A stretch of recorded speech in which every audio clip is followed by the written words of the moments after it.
हरे कृष्णा भक्तों, आज सुने अगहन मास की 5 पुण्य फल देने वाली कथा। रसपान करें बिहारी जी की दिव्य कथा। बिहारी जी किसी का उद्धार नहीं रखते। एक बार की बात है, वृंदावन में एक संत रहा करते थे। उनका नाम था कल्याण। वे बाके बिहारी जी के परम भक्त थे। एक बार उनके पास एक सेठ आया। अब था तो सेठ, लेकिन कुछ समय से उसका व्यापार ठीक से नहीं चल रहा था। उसके व्यापार में बहुत नुकसान हो रहा था। सेठ उन संत के पास गया और उनको अपनी सारी व्यवस्था बताई और कहा, महाराज, मेरे व्यापार में कुछ दिनों से काफी नुकसान हो रहा है, आप कोई उपाय करिए। संत ने कहा, सेठ जी, अगर मैं ऐसा कोई उपाय जानता तो आपको अवश्य बता देता, लेकिन मैं ऐसी कोई विद्या नहीं जानता जिससे मैं आपके व्यापार को ठीक कर सकूं। ये मेरे बस में नहीं है। हमारा तो एक ही सहारा है, बिहारी जी। इतनी बात हो ही पाई थी कि बिहारी जी के मंदिर खुलने का समय हो गया। संत सेठ जी को बिहारी जी के मंदिर में ले आए और अपने हाथ को बिहारी जी की ओर करते हुए सेठ जी को बोले, आपको जो कुछ भी मांगना है, जो कुछ भी कहना है, इनसे कह दो, ये सबकी मनोकामनाओं को पूर्ण कर देते हैं। सेठ जी ने बिहारी जी से प्रार्थना की। 2-4 दिन वृंदावन में रुके और फिर चले गए। कुछ समय बाद सेठ जी का सारा व्यापार धीरे धीरे ठीक हो गया। अब सेठ जी समय समय पर बिहारी जी के दर्शन करने वृंदावन आने लगे। लेकिन कुछ समय बाद सेठ जी थोड़े अस्वस्थ हो गए। वृंदावन आने की शक्ति भी अब उनके शरीर में नहीं रही। एक बार उनका एक जानकार वृंदावन धाम की यात्रा पर जा रहा था।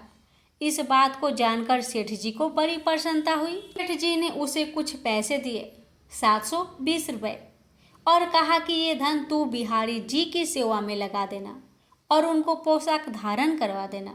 वो भक्त जब वृंदावन आया तो उसने सेठ जी के कहे अनुसार बिहारी जी के लिए पोशाक बनवाई और उनको भोग भी लगवाया। लेकिन इन सब व्यवस्था में धन थोड़ा ज़्यादा खर्च हो गया।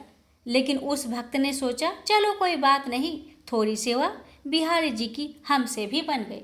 बिहारी जी किसी का उद्धार नहीं रखते। अब इधर मंदिर बंद हुआ तो बिहारी जी रात को सेठ जी के सपने में पहुंच गए। सेठ जी को सपने में बिहारी जी ने कहा, तुमने जो मेरी सेवा भेजी थी वो मैंने स्वीकार की है, लेकिन उस सेवा में 249 रुपये ज़्यादा लगे हैं। तुम उस भक्त को ये रुपए लौटा देना। ऐसा कहकर बिहारी जी अंतर्ध्यान हो गए। सेठ जी की जब आँख खुली तो वे बिहारी जी की लीला देखकर आश्चर्यचकित रह गए। सेठ जी जल्दी जल्दी तैयार होकर उस भक्त के घर पहुंच गए और उसको सारी बात बताई। ये सब जानकर वो भक्त भी आश्चर्यचकित रह गया कि ये बात तो सिर्फ मैं जानता था और तो मैंने किसी को बताई भी नहीं। सेठ जी ने उनको वो 249 रुपये दिए और कहा, मेरे सपने में श्री बिहारी जी आए थे, वो ही मुझे ये सब बात बताकर गए हैं। ये लीला देखकर वो भक्त भी खुशी से मुस्कुराने लगा और बोला, जय हो बिहारी जी, जय हो बिहारी जी। इस कलयुग में भी हमारे बिहारी जी किसी का कर्ज किसी के ऊपर नहीं रहने देते। जो एक बार इनकी शरण लेता है फिर उसे किसी से कुछ मांगना नहीं पड़ता, उसको सब कुछ मिलता चला जाता है। बोलिए श्री वृंदावन बिहारी लाल की जय। कृष्ण भगवान और नारद मुनि की पावन कथा। एक बार नारायण नारायण करते नारद जी द्वारिकाधीश के दरबार में पहुंचे। उन्हें देख के श्री कृष्ण बहुत प्रसन्न हुए और बोले, देवऋषि, द्वारिका में आपका स्वागत है। देवऋषि नारद झुककर बोले, प्रभु प्रणाम। एक प्रश्न मेरे मन को परेशान कर रहा है कि ये माया क्या है। श्री कृष्ण मुस्कुराए और कहे, माया के बारे में हम विस्तार से चर्चा करेंगे।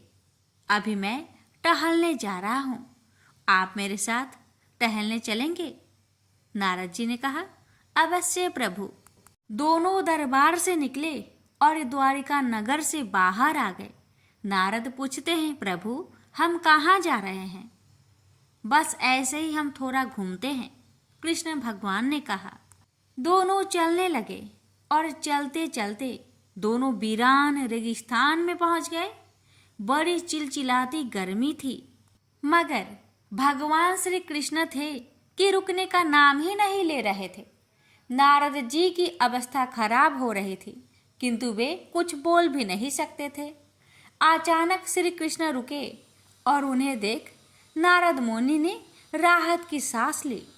श्री कृष्ण ने उनकी तरफ देखा और बोले, देवऋषि, मुझे ना बड़ी प्यास लगी है, गला सूख रहा है, आप कहीं से जल की व्यवस्था कर सकते हैं? नारद जी ने कहा, अवश्य प्रभु। इतना कहकर नारद जी निकल पड़े जल ढूंढने। वे ढूंढते गए, लेकिन भला रेगिस्तान में जल कहाँ मिलता है आसानी से। उन्होंने इधर उधर देखा, बहुत ढूंढा जल। अंततः उन्हें दूर एक सरोवर दिखा, तो वे तेजी से उसकी ओर बढ़े। जब थोड़ा करीब गए तो देखा कि उस जलाशय के पास तो एक छोटी सी बस्ती भी है। बड़े प्रसन्न हुए, प्रभु के लिए जल की व्यवस्था अब तो हो गई। जैसे ही वो गांव के पास पहुंचे तो देखा सामने एक कुआं था और एक बड़ी ही आकर्षक स्त्री कुएं से पानी भर रही थी। नारद जी उन्हें देखकर मोहित हो गए। उनके पास गए और उन्होंने कहा, देवी, बहुत प्यास लगी है, थोड़ा जल मिलेगा? उस नारी ने मुस्कुराकर उनकी ओर देखा और कहा, अवश्य मिलेगा, और उन्हें पानी पिलाया। नारद मुनि पानी पीते समय भी बार बार उन्हें देख रहे थे और बड़े ही मोहित होते जा रहे थे। अंततः नारद जी की प्यास बुझ गई। उन्होंने उस नारी से पूछा, आपके पिता कहाँ हैं? उस स्त्री ने कहा, घर पे। उनसे मिलना है तो चलिए, मैं ले चलती हूँ। जल भर के वो स्त्री आगे आगे चल पड़ी और मोहित होकर नारद जी भी उनके पीछे पीछे। चलते चलते नारद उनके घर तक पहुँचे। घर के सामने उस स्त्री के पिता बैठे थे। नारद जी ने पूछा, आप इनके पिता हैं? उन्होंने कहा, जी, मैं सिर्फ इनका ही पिता नहीं, इस बस्ती का मुखिया भी हूँ। आपका क्या सहायता कर सकता हूँ? नारद जी बोले, अरे वाह, बहुत अच्छा लगा सुन के। मैं नारद हूँ और मुझे आपकी पुत्री बड़ी ही अच्छी लगी।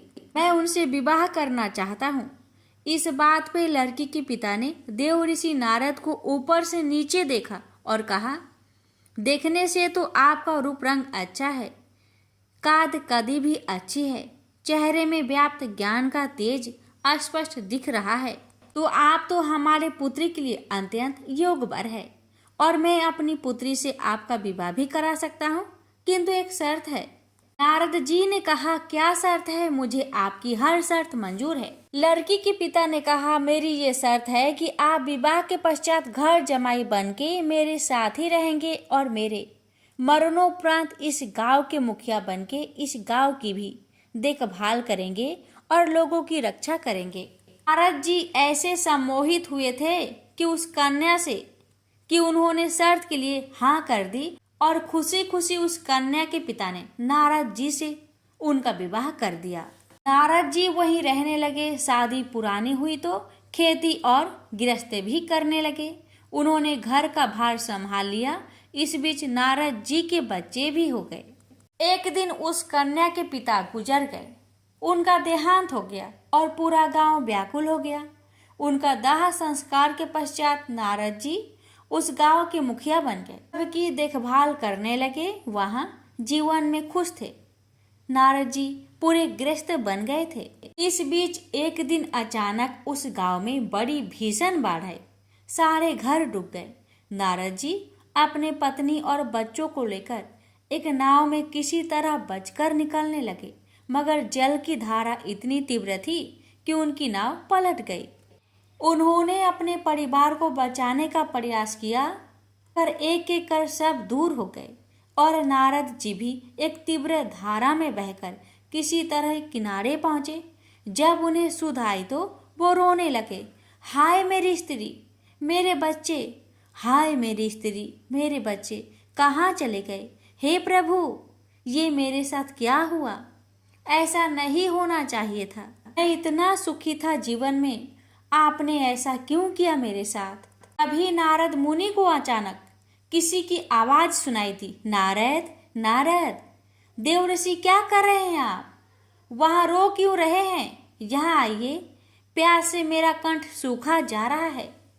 आप जल लेकर आए नहीं अब तक, यहाँ आइए यहाँ।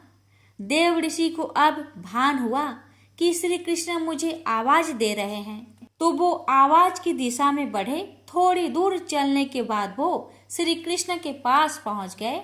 श्री कृष्ण मुस्कुरा रहे थे उन्हें देख के। वो बोले, नारद आप तो मेरे लिए जल लेने गए थे, किंतु गायब कहाँ हो गए, जल कहाँ है।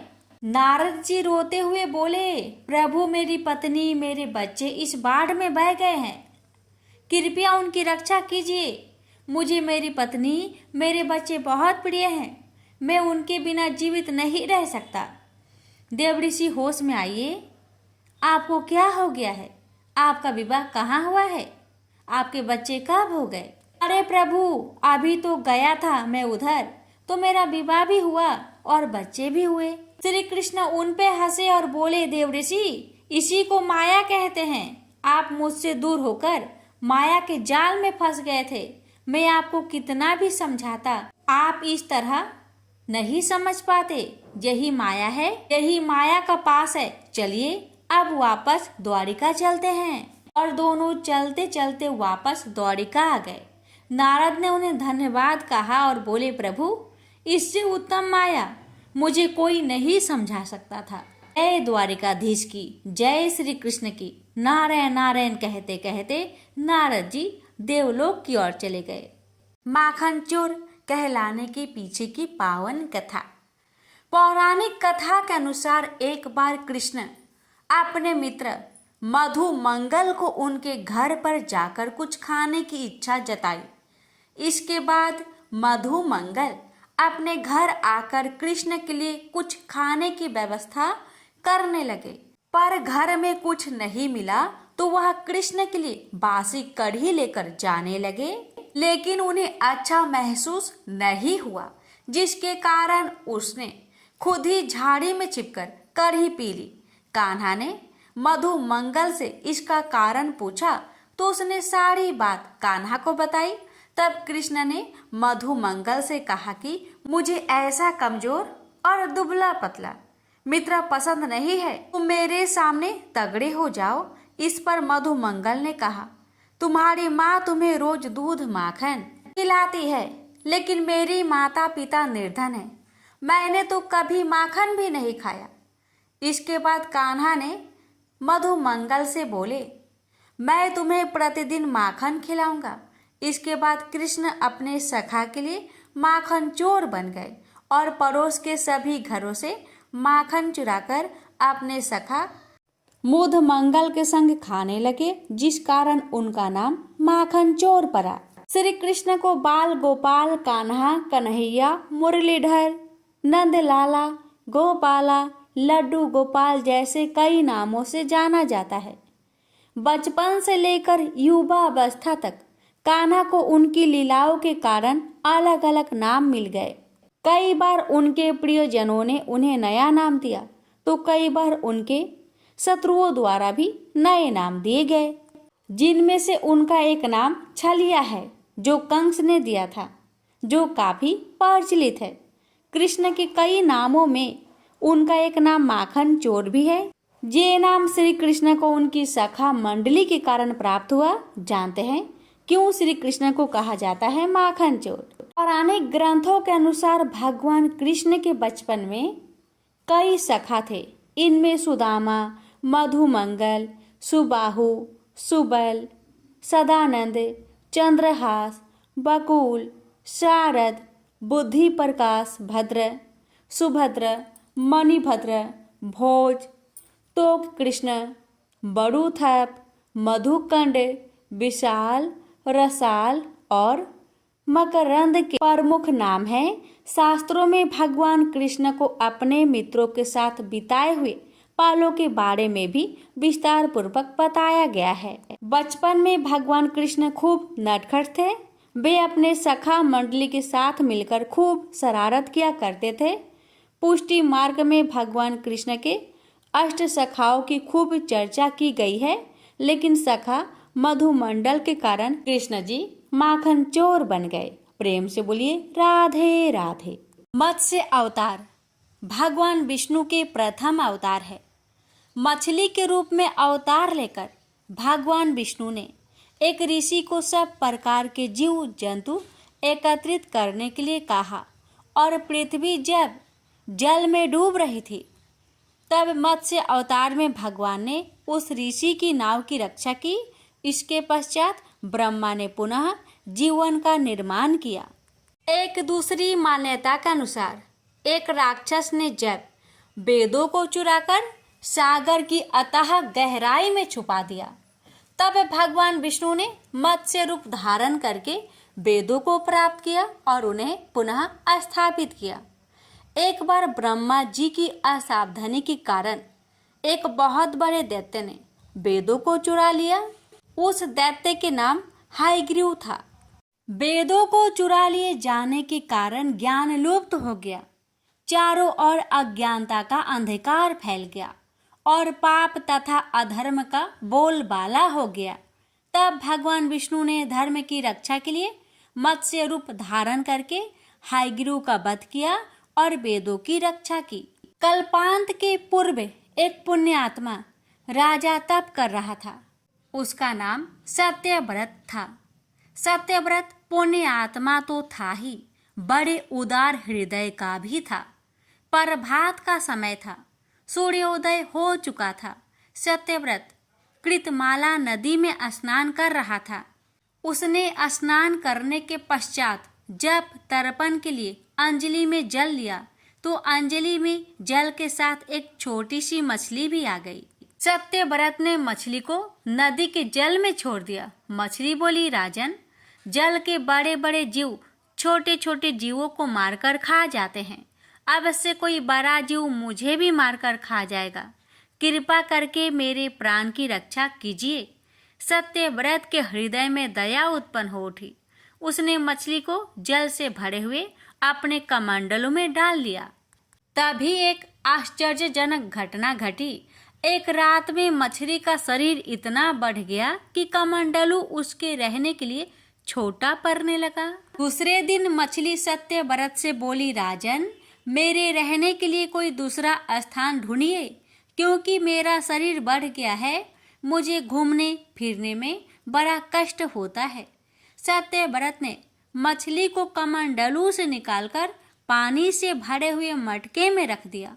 यहाँ भी मछली का शरीर रात भर में ही मटके में इतना बढ़ गया कि मटका भी उसके रहने के लिए छोटा पड़ गया। दूसरे दिन मछली पुनः सत्यव्रत से बोली, राजन, मेरे रहने के लिए कहीं और प्रबंध कीजिए, क्योंकि मटके भी मेरे रहने के लिए छोटा पड़ रहा है।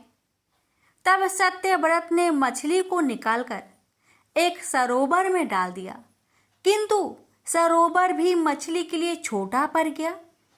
इसके बाद सत्यव्रत ने मछली को नदी और फिर उसके बाद समुद्र में डाल दिया।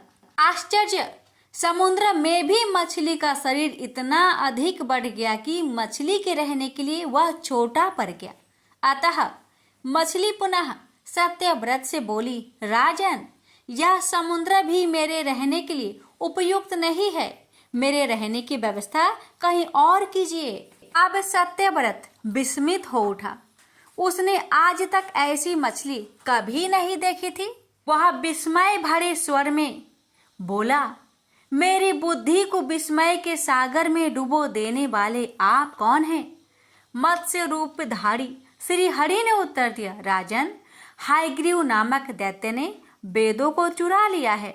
जगत में चारों ओर अज्ञान और अधर्म का अंधकार फैला हुआ है। मैंने हायग्रीव को मारने के लिए ही मत्स्य का रूप धारण किया है। आज से 7वें दिन पृथ्वी प्रलय के चक्र में फिर जाएगी। समुद्र उमड़ उठेगा, भयानक वृष्टि होगी, सारी पृथ्वी पानी में डूब जाएगी। जल के अतिरिक्त कहीं कुछ भी दृष्टिगोचर नहीं होगा। आपके पास एक नाव पहुंचेगी। आप सभी अनाजों और औषधियों के बीज को लेकर सप्त ऋषियों के साथ नाव पर बैठ जाइएगा। मैं उसी समय आपको पुनः दिखाई पड़ूंगा और आपको आत्म तत्व का ज्ञान प्रदान करूंगा। सत्यव्रत उसी दिन से श्री हरि का स्मरण करते हुए प्रलय की प्रतीक्षा करने लगे। 7वें दिन प्रलय का दृश्य उपस्थित हो उठा। समुद्र भी उमड़ कर अपनी सीमाओं से बाहर बहने लगा। भयानक वृष्टि होने लगी। थोड़ी ही देर में सारी पृथ्वी जल ही जल हो गया। संपूर्ण पृथ्वी जल में समा गई। तभी उसी समय एक नाव दिखाई पड़ी। सत्यव्रत सप्त ऋषियों के साथ उस नाव पर बैठ गए। उन्होंने नाव के ऊपर संपूर्ण अनाजों और औषधियों के बीज भी भर लिए। नाव प्रलय के सागर में तैरने लगी। प्रलय के उस सागर में उस नाव के अतिरिक्त कहीं भी कुछ भी नहीं दिखाई दे रहा था। सत्यव्रत का जीवन धन्य हो उठा। वे जीते जी ही जीवन मुक्त हो गए। प्रलय का प्रकोप शांत होने पर मत्स्य रूपी भगवान ने हयग्रीव को मारकर उससे वेद छीन लिए। भगवान ने ब्रह्मा जी को पुनः वेद दे दिए। इस प्रकार भगवान ने मत्स्य रूप धारण करके वेदों का उद्धार तो किया ही, साथ ही संसार के प्राणियों का भी अमिट कल्याण किया। प्रेम से बोलिए जय श्री हरि। बृहस्पतिवार व्रत कथा। प्राचीन काल में एक ब्राह्मण रहता था। वह बहुत निर्धन था। उसके कोई संतान नहीं थी। उसकी स्त्री बहुत मलिनता के साथ रहती थी। वह स्नान न करती। इससे ब्राह्मण देवता बड़े दुखी थे। बेचारे बहुत कुछ कहते थे, किंतु उसका कुछ परिणाम न निकला। भगवान की कृपा से ब्राह्मण की स्त्री के कन्या रूपी रत्न पैदा हुआ। कन्या बड़ी होने पर प्रता स्नान करके विष्णु भगवान का जाप हुआ। बृहस्पतिवार का व्रत करने लगी। अपने पूजन पाठ को समाप्त करके विद्यालय जाती तो अपनी मुट्ठी में जौ भर के ले जाती और पाठशाला के मार्ग में डालती जाती। जब ये जौ स्वर्ण के हो जाते, लौटते समय उनको बीनकर अपने घर ले आती थी। एक दिन वह बालिका सूप में उस सोने की जौ को फटक कर साफ कर रही थी कि उसके माता ने देख लिया और कहा, हे बेटी, सोने की जौ के लिए सोने का सूप होना चाहिए। दूसरे दिन बृहस्पतिवार था। इस कन्या ने व्रत रखा और बृहस्पति देव से प्रार्थना करके कहा, मैंने आपकी पूजा सच्चे मन से की हो तो मेरे लिए सोने की सूप दे दो। बृहस्पति देव ने उसकी प्रार्थना स्वीकार कर लिए। रोजाना की तरह वह कन्या जौ फैलाती हुई जाने लगी। जब लौटकर जौ बीन रही थी तो बृहस्पति देव की कृपा से सोने का सूप मिला। उसे वह घर ले आई और उसमें जौ साफ करने लगी, परंतु उसकी माँ का वही ढंग रहा। एक दिन की बात है कि वह कन्या सोने के सूप में जौ साफ कर रही थी। उस समय उस शहर का राजपुत्र वहां से होकर निकला। इस कन्या के रूप और कार्य को देखकर मोहित हो गया तथा अपने घर आकर भोजन तथा जल त्याग कर उदास होकर लेट गया। राजा को इस बात का पता लगा तो अपने प्रधानमंत्री के साथ उसके पास गए और बोले, हे बेटा, तुम्हें किस बात का कष्ट है? किसी ने अपमान किया है अथवा और कोई कारण हो सो कहो, मैं वही कार्य करूंगा जिससे तुम्हें प्रसन्नता हो। अपने पिता की राजकुमार ने बातें सुनी तो वह बोला, मुझे आपकी कृपा से किसी बात का दुख नहीं है। किसी ने मेरा अपमान नहीं किया है, परंतु मैं उस लड़की से विवाह करना चाहता हूँ जो सोने की सूप में जौ साफ कर रही थी। यह सुनकर राजा आश्चर्य में पड़ गया और बोला, हे बेटा, इस तरह की कन्या का पता तुम्हें लगाओ, मैं उसके साथ तेरा विवाह अवश्य ही करवा दूंगा। राजकुमार ने उस लड़की के घर का पता बतलाया। तब मंत्री उस लड़की के घर गए और ब्राह्मण देवता को सभी हाल बतलाया। ब्राह्मण देवता राजकुमार के साथ अपनी कन्या का विवाह करने के लिए तैयार हो गए तथा विधि विधान के अनुसार ब्राह्मण की कन्या का विवाह राजकुमार के साथ हो गया। कन्या के घर से जाते ही पहले की भांति उस ब्राह्मण देवता के घर में गरीबी का निवास हो गया। अब भोजन के लिए भी अन्न बड़ी मुश्किल से मिलता था। एक दिन दुखी होकर ब्राह्मण देवता अपनी पुत्री के पास गए। बेटी ने पिता की दुखी अवस्था को देखा और अपनी माँ का हाल पूछा। तब ब्राह्मण ने सभी हाल कहा। कन्या ने बहुत सा धन देकर अपने पिता को विदा कर दिया। इस तरह ब्राह्मण का कुछ समय सुखपूर्वक व्यतीत हुआ। कुछ दिन बाद फिर वही हाल हो गया। ब्राह्मण फिर अपनी कन्या के यहाँ गया और सारा हाल कहा तो लड़की बोली, हे पिताजी, आप माताजी को यहाँ लेवा लाओ। मैं उसे विधि बता दूंगी जिससे गरीबी दूर हो जाए। वह ब्राह्मण देवता अपनी स्त्री को साथ लेकर पहुंचे तो अपनी माँ को समझाने लगी, हे माँ, तुम प्रातःकाल प्रथम स्नान आदि करके विष्णु भगवान का पूजन करो तो सब दरिद्रता दूर हो जाएगी। परंतु उसकी माँ ने एक भी बात नहीं मानी और प्रातःकाल उठकर अपनी पुत्री की बच्चों की जूठन को खा लिया। इससे उसकी पुत्री को बहुत गुस्सा आया और एक रात को कोठरी से सभी सामान निकाल दिया और अपनी माँ को उसमें बंद कर दिया। प्रातःकाल उसे निकाला तथा स्नान आदि करा के पाठ करवाया तो उसकी माँ की बुद्धि ठीक हो गई और फिर प्रत्येक बृहस्पतिवार को व्रत रखने लगी। इस व्रत के प्रभाव से उसके माँ बाप बहुत ही धनवान और पुत्रवान हो गए और बृहस्पति जी के प्रभाव से इस लोक के सुख भोग कर स्वर्ग को प्राप्त हुए। भी मिलकर बोलिए, विष्णु भगवान की जय। बृहस्पतिवार की पावन आरती। जय बृहस्पति देवा, ओम जय बृहस्पति देवा, छिन छिन भोग लगाऊं कदली फल मेवा। ओम जय बृहस्पति देवा, जय बृहस्पति देवा, तुम पूर्ण परमात्मा, तुम अंतर्यामी, जगत पिता जगदीश्वर, तुम सबके स्वामी। ओम जय बृहस्पति देवा, जय बृहस्पति देवा, चरणामृत निज निर्मल, सब पातक हरता, सकल मनोरथ दायक, कृपा करो भरता।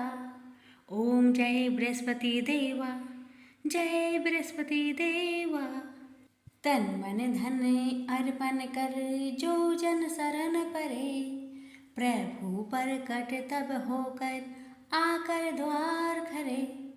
ओम जय बृहस्पति देवा, जय बृहस्पति देवा, दीन दयाल दयानिधि, भक्तन हितकारी, पाप दोष सब हरता, भव बंधन हारी। ओम जय बृहस्पति देवा, जय बृहस्पति देवा, सकल मनोरथे दायके, सब संचय हारो, विषय विकार मिटाओ, संतन सुखकारी। ओम जय बृहस्पति देवा, जय बृहस्पति देवा, जो कोई आरती तेरी प्रेम सहित गावे, जेठानंद आनंद कर सो निश्चय पावे। ओम जय बृहस्पति देवा, जय बृहस्पति देवा, प्रेम से बोलिए बृहस्पति भगवान की जय।